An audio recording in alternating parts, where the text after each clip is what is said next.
Hello everybody, welcome back to Initial Solution. In this video tutorial, I will show you how to shut down Windows. So let's get started the video.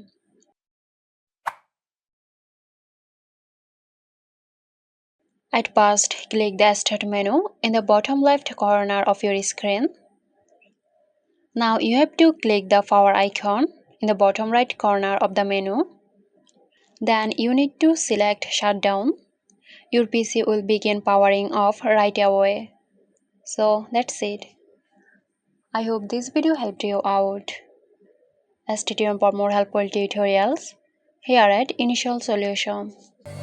This video is sponsored by Zerosoft. Zerosoft offers graphic design, UI UX design, digital marketing and web development. Elevate your brand with Zerosoft today. For more details, check the description box.